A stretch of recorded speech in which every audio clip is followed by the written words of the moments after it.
IPLന്റെ രണ്ടാം മത്സരത്തിൽ സൺറൈസേഴ്സ് ഹൈദരാബാദ് രാജസ്ഥാൻ റോയൽസിനെ 44 റൺസിന് പരാജയപ്പെടുത്തി.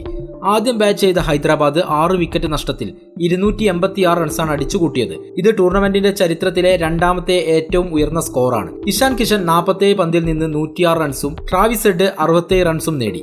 287 റൺസ് വിജയലക്ഷ്യം പിന്തുടർന്ന രാജസ്ഥാനാകട്ടെ 20 ഓവറിൽ 6 വിക്കറ്റ് നഷ്ടത്തിൽ 242 റൺസ് മാത്രമേ എടുക്കാൻ സാധിച്ചുള്ളൂ. സഞ്ജു സാംസൺ 66 റൺസും ധ്രുവ് ജൂറൽ 70 റൺസും ശുഭം ഡുബൈ 34 റൺസും നേടി മികച്ച പ്രകടനം കാഴ്ചവെച്ചെങ്കിലും ടീമിനെ വിജയിപ്പിക്കാൻ അവർക്ക് സാധിച്ചില്ല. സൺറൈസേഴ്സ് ഹൈദരാബാദിനെതിരെ രാജസ്ഥാൻ റോയൽസിന് ഒരു പിഴവ് പറ്റിയ സമയത്താണ് അവർ തോൽവി ഏറ്റുവാങ്ങേണ്ടി വന്നത്. ആ പിഴവ് എന്താണെന്ന് നോക്കാം. സഞ്ജു സാംസണിന്റെയും ധ്രുവ് ജൂറലിന്റെയും വിക്കറ്റുകൾ കളിയെ മുഴുവൻ മാറ്റിമറിച്ചു എന്ന് വേണമെങ്കിൽ പറയാം. സൺറൈസേഴ്സ് ഹൈദരാബാദിനെതിരെ 287 റൺസ് വിജയലക്ഷ്യം പിന്തുടരുന്നതിനിടെ രാജസ്ഥാന് മോശം തുടക്കമാണ് ലഭിച്ചത്. പവർ പ്ലേയിൽ തന്നെ ടീമിന് 3 വലിയ വിക്കറ്റുകൾ നഷ്ടപ്പെട്ടു. 1 റൺസ് മാത്രമെടുത്ത യശസ്വി ജയ്സ്വാളും 4 റൺസ് എടുത്ത ക്യാപ്റ്റൻ റിയാൻ പരാഗിനെയും സിമർജിത് സിംഗ് ആദ്യം തന്നെ പുറത്താക്കി. തുടർന്ന് 5-ാം ഓവറിൽ നിതീഷ് റാണ 11 റൺസ് എടുത്ത് പാറ്റ് കമ്മിൻസിന് വിക്കറ്റ് നൽകി പുറത്തുപോയി. സ്കോർ 50-ൽ എത്തുമ്പോൾ രാജസ്ഥാൻ ടീമിന് 3 വിക്കറ്റുകളാണ് നഷ്ടപ്പെട്ടത്.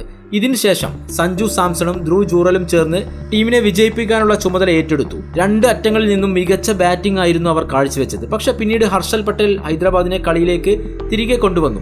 37 പന്തിൽ 7 ഫോറും 4 സിക്സും ഉൾപ്പെടെ 66 റൺസ് എടുത്ത സഞ്ജു സാംസൺ 14-ാം ഓവറിൽ പവലിയനിലേക്ക് മടങ്ങി. 4-ാം വിക്കറ്റിൽ സാംസണും ധ്രുവ് ജൂറലും ചേർന്ന് 111 റൺസിന്റെ കൂട്ടുകെട്ടാണ് ഉണ്ടാക്കിയത്. സാംസണിന്റെ വിക്കറ്റിന് ശേഷം അടുത്ത ഓവറിൽ തന്നെ ധ്രുവ് ജൂറലും പുറത്തായി. ആദം സാംബയുടെ പന്തിൽ 35 പന്തിൽ 5 ഫോറും 6 സിക്സറും ഉൾപ്പെടെ 70 റൺസ് എടുത്ത ധ്രുവ് ജൂറലും മടങ്ങി. സഞ്ജുവും ധ്രുവും ചേർന്ന ജോഡി രാജസ്ഥാനെ കളിയിൽ പിടിച്ചു നിർത്തിയിരുന്നു. എന്നാൽ ഇവരുടെ വിക്കറ്റുകൾ പോയ ശേഷം ഹൈദരാബാദ് ശക്തമായി തന്നെ മത്സരത്തിലേക്ക് തിരിച്ചു വന്നു. ഒരുപക്ഷെ അത് തന്നെയായിരിക്കാം അവരുടെ വിജയത്തിന് കാരണവും. കൂടുതൽ IPL വാർത്തകളും വിശേഷങ്ങളും അറിയാൻ ഈ ചാനൽ സബ്സ്ക്രൈബ് ചെയ്യുക.